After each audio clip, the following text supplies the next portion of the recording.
Welcome to Wakefield, the county town of West Yorkshire, and a historic home of trade and industry that predates many of the largest cities in Yorkshire today. On this walk around the city centre, we'll explore the history and landmarks of Wakefield, but we begin at the heart of the city, with Wakefield's grand cathedral. Surrounded by streets that show the modern face of Wakefield, the city's cathedral was built on a site that has been used for worship for over 900 years, since the Anglo-Saxon era. The cathedral as we see it today, however, actually began life in the 14th century, and was expanded and partially rebuilt on a series of occasions as Wakefield developed into one of the most important market towns in Yorkshire. Now, for most of its life, Wakefield Cathedral was merely the parish church of the town of Wakefield, and it wasn't until 1888 that it gained the designation of cathedral, and with it, Wakefield gained city status for the first time. Today, this is one of two Anglican cathedrals to be found in the ceremonial county of West Yorkshire, along with Bradford Cathedral, while the building's soaring spire, which measures an impressive 247 feet, or 75 metres, makes it the tallest church in the entirety of Yorkshire. Nowadays, Wakefield Cathedral occupies a prominent position at the busy heart of the modern city. But if you are walking through Wakefield past the cathedral, do take a moment to look up at the cathedral tower, not only notable for its beauty and height, but also an unlikely new resident. Since 2015, peregrine falcons, famously the fastest birds in the world, have been nesting on the cathedral's tower. A bespoke nest made for the falcons mimics their typical nesting location of a steep cliff ledge, while they're also known to prey on pigeons, of which there's a fairly plentiful supply in central Wakefield. But as we now make our way away from Wakefield's most historic landmark, let's take a moment to consider where exactly in Yorkshire you'd find this city. As you can see, Wakefield lies in the heavily populated modern ceremonial county of West Yorkshire, just 10 miles south of Leeds and around 15 miles east of Huddersfield. Now, despite the presence of its grand cathedral and the traditional importance of its markets, which were historically held on this square, known as the Bull Ring, Wakefield has never been the largest settlement in the region, ranking behind Leeds, Bradford and Huddersfield in population, with around 100,000 people calling Wakefield home today. But despite not being the largest population centre in the local region, Wakefield is still home to an array of captivating landmarks, from the towering spire of its cathedral to a number of imposing civic buildings to be found in the city's northwestern corner, where we'll head towards now. Most of the buildings in the city's civic area date from the 19th century, when Wakefield became the administrative centre of the old West Riding of Yorkshire, on the back of its wealth and sustained development brought about by a diverse industrial profile. During the industrial era, Wakefield was well known as a hub for the trade of wool and grain, while on the outskirts of its gradually ballooning town centre, everything from new glassworks to breweries, mines, brickyards and more were popping up, turning Wakefield into an important central node of Yorkshire's fast-growing industrial belt. But long before the birth of heavy industry in Wakefield, the former town still benefited from its geography to become one of the most important settlements in the region. Wakefield can claim to have been the site of Roman settlement as long as 1900 years ago, positioned at the crossroads of a road linking the Midlands with northern England and one crossing from east to west over the Pennine Hills. However, it was in the medieval era that the Wakefield we know today really began to emerge. This began with the town being granted the rights to hold a market in the year 1203, which precipitated a dramatic rise in notoriety and prosperity for Wakefield, and in the late medieval era, Wakefield came to be known as the Merry City, mostly on account of its many pubs, and one of the longest pub crawls in England at the time. Following on from that period of growth, industry and the development of modern infrastructure made Wakefield into an attractive regional centre, accessible from right across the West Riding of Yorkshire. We'll talk more about Wakefield's rise to stardom in a little while, but here on Wood Street, we find ourselves before a range of striking 19th century buildings in the city's civic area. Passing by the old Mechanics' Institution, originally the town's public library of 1823 and later the City Museum, next door to it stands the imposing but gorgeous Wakefield Town Hall.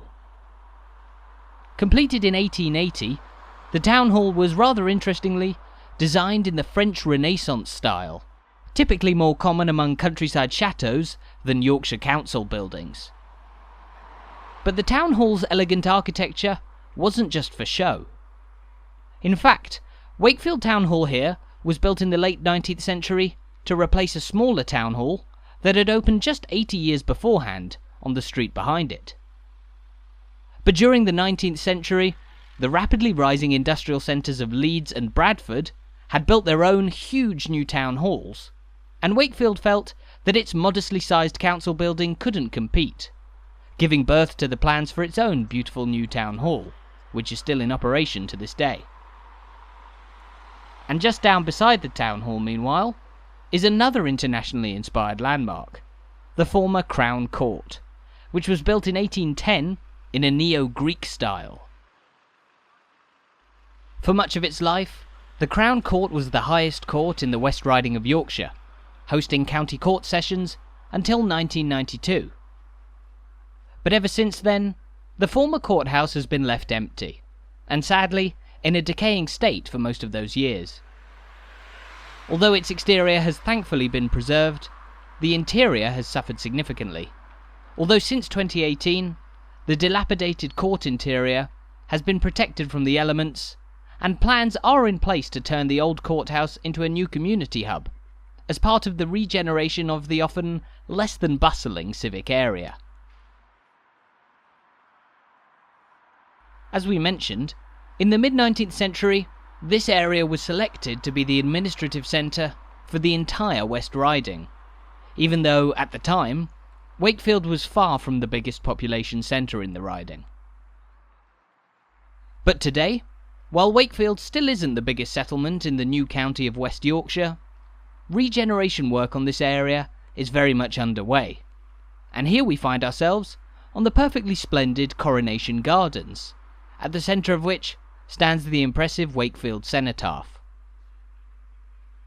The cenotaph, unveiled back in 1921, stands in the memory of the men and women of Wakefield who died in both the First and Second World Wars, as well as conflicts since 1945. Also the centre of Remembrance Day services each year, the cenotaph stands before what you might call the most important building in the modern history of Wakefield, the sprawling County Hall. Completed in 1898, the County Hall was designed as the first home for the new West Riding County Council, which was established in 1889 to administer an area reaching from Sheffield to Harrogate, Skipton, Huddersfield, and even the Yorkshire Dales. This grand meeting place for the West Riding's council firmly established Wakefield's position as one of the most important towns in Yorkshire at the turn of the 20th century, having competed fiercely with the city of Leeds to be chosen as the site for its construction.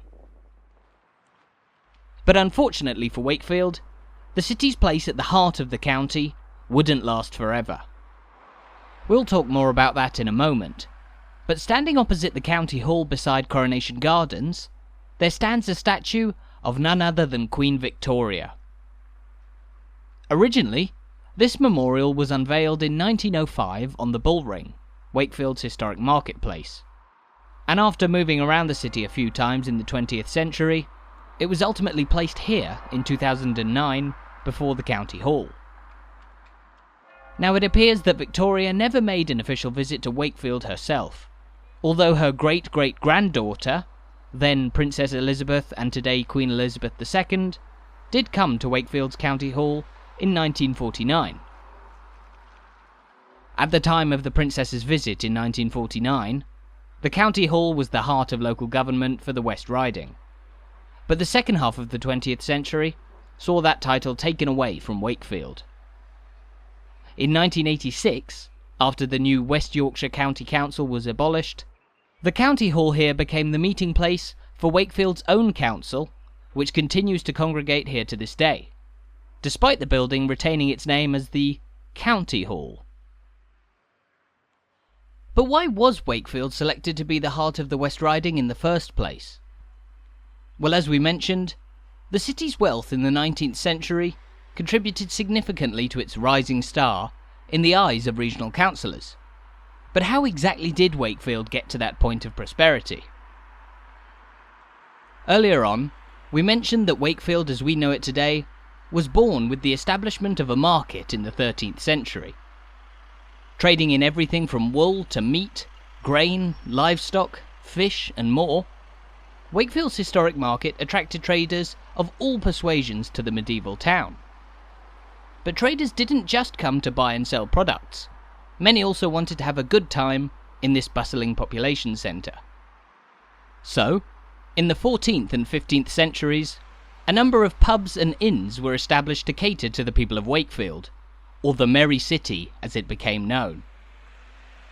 At its height, there were as many as 75 pubs on what became England's longest pub crawl, known as the Wakey Run, or the Westgate Run. Now I'd imagine nobody managed to make it through all 75 pubs of the Wakey Run without keeling over, but there remain as many as 30 pubs on the crawl today, which many brave souls continue to undertake on boozy Friday and Saturday nights even to this day. After that period of late medieval prosperity, Wakefield continued to develop solidly, by the 18th century establishing one of northern England's largest livestock markets, and, with the creation of the air and colder navigation, there emerged a direct link from Wakefield to the North Sea, which prompted this town to become one of the most prosperous inland ports in England at the time. All of this put together made Wakefield a highly attractive prospect for further growth throughout the 19th century. As we know, however, that didn't last forever, and Wakefield's star gradually declined in the 20th century as surrounding cities like Leeds continued to boom, while historic industries around here began to close up shop. In the 1970s and 80s, Wakefield's historic glass-making, textile and coal mining industries began to close down. With a historic reliance on these industries in its economy, Wakefield suffered with their loss. But as we can see around us now, the city has made great steps to reverse that post-industrial slump. Here, we find ourselves walking through the brand new Merchant Gate area, a modern mixed-use development that's home to offices, shops and flats, designed to serve as part of a new central node in the city around Wakefield Westgate station. Complete with a brand new city library, museum, art gallery and the campus of Wakefield College just nearby, this kind of development could be the face of Wakefield for the future, working in tandem with the city's historic core that we've explored so far. But while this area of the city looks brand new on the outside, it too is full of history. Take Wakefield Westgate Station here, for example. The station was opened all the way back in 1867 on the line between Leeds and Doncaster, and although it stands in a much renovated form today, its name gives us a hint as to the earliest origins of Wakefield.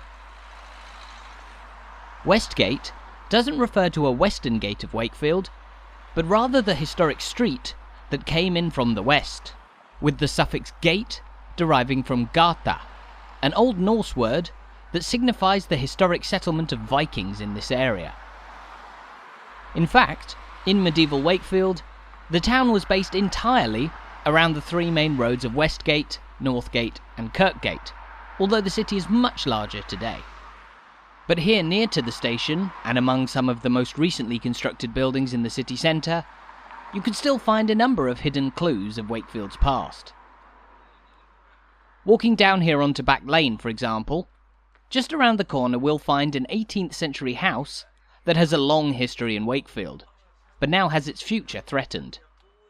This is the Orangery, built around the year 1780, and which has served a number of purposes over time, originally as an orangery, as the name suggests, and later a school, an arts centre, and at one point, even a zoo, complete with a dancing bear, who was very popular among locals at the time. Since 2015, however, the Orangery has been left empty, but it hopefully won't fall to the same fate as many historic Wakefield buildings that came before it. Conservation work in the city is much better today than it once was, when the tides of progress saw many of Wakefield's oldest landmarks swept away.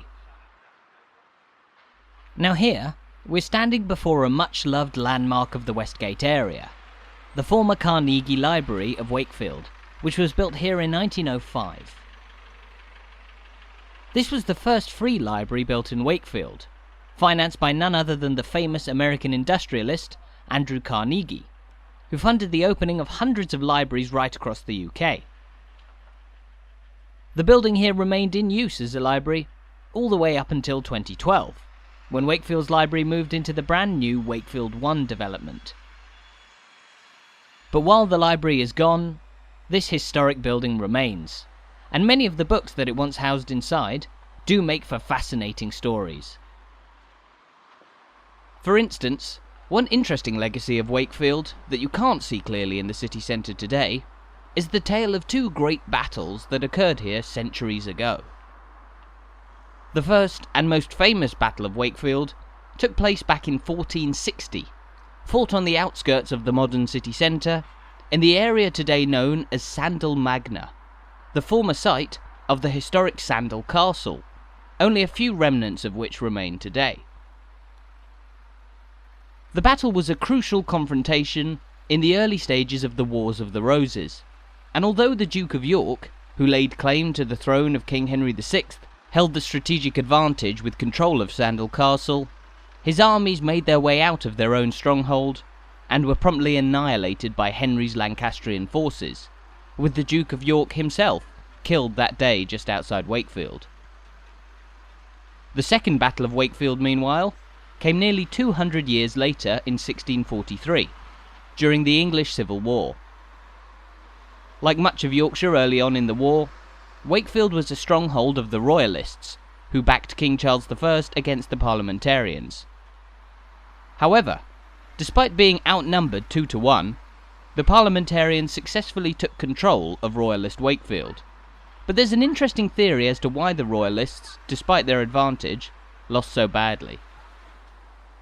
That has to do with the famously many pubs of Wakefield, and we'll talk more about the Civil War battle when we pass by another Wakey Run pub in a moment.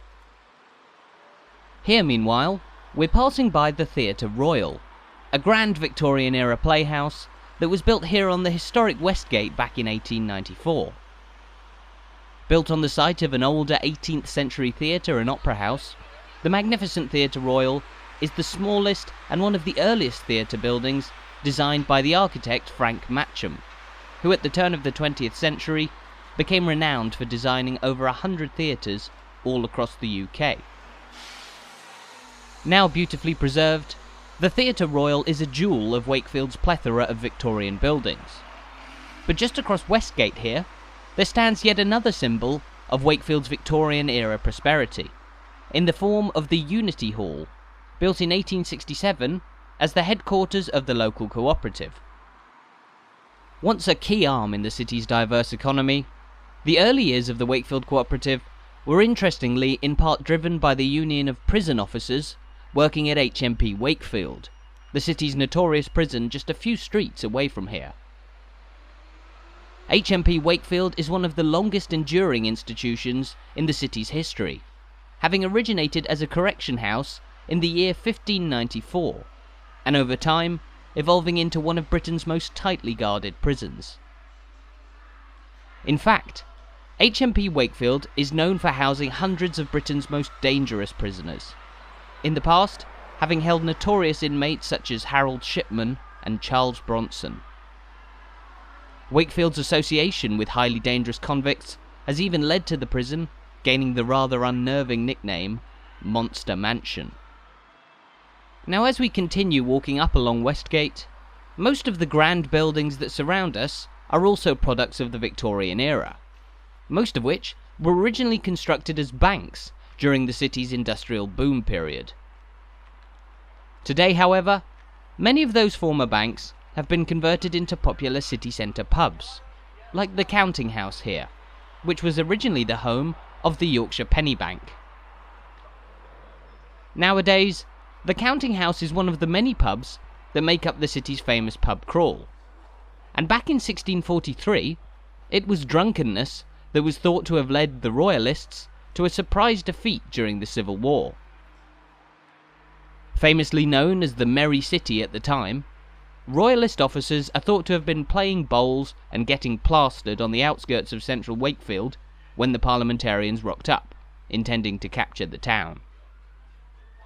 As such, despite their overwhelming manpower advantage, the Royalist infantry effectively had no leaders, or ones that were slurring their words at least, meaning that the well-organised parliamentarians were able to quickly capture this important Royalist stronghold.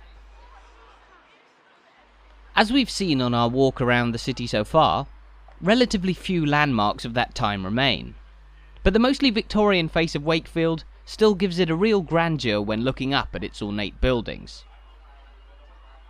And even among the grand former banks turned pubs that line the city's main streets today, you could still find a few pre-19th century landmarks, such as the tiny pub that stands across the road from us here.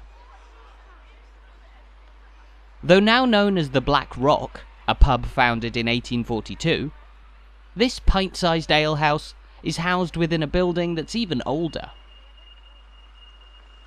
Built 5 stories tall in the late 18th century, this building was rather notably constructed on the site of an old linen draper's shop, which belonged to the father of John Potter, who lived here as a child in the late 17th century and went on to become none other than the Archbishop of Canterbury from 1737. Now, the Black Rock and its centuries-old legacy may be easy to miss on a stroll around central Wakefield, but if you are visiting the city, there are a number of historic landmarks that are much easier to spot on the outskirts of the centre. We mentioned the remains of Sandal Castle, the site of the Battle of Wakefield in 1460, which is located about 2 miles to the south of the city centre. A little closer to the city centre, meanwhile, is the former site of Wakefield Castle, a separate fortress of which the old motte is still visible at Low Hill. But apart from the city's cathedral, perhaps the most notable medieval landmark in Wakefield is its historic bridge that spans the River Calder to the south of where we are now. Though we won't have time to visit today, the bridge is notable not just for its own medieval heritage, but also as the home of the 13th century Chantry Chapel, which is one of the best surviving chapels built on a bridge in the entire country. But as we return to the heart of the city around the cathedral, let's turn our attention to one of the most modern landmarks to have been built in Wakefield, and it's one that you might not expect to be all that important. Down beside the cathedral, you'll find the busy Ridings shopping centre, which occupies a major part of central Wakefield today. The Ridings was opened back in 1983, and it was the first large indoor shopping centre to be built in the UK, sparking the trend for indoor malls that spread across the country in the 1980s and are now commonplace in towns and cities to this day, all thanks to the one built here in Wakefield. So, having walked through some of the city's grandest and most historic streets, we now find ourselves back under the shadow of Wakefield Cathedral, where we started our walk and where we'll finish for today. Thank you so much for watching this video. I really hope you enjoyed it, and I hope you're looking forward to exploring Wakefield for yourself in future too.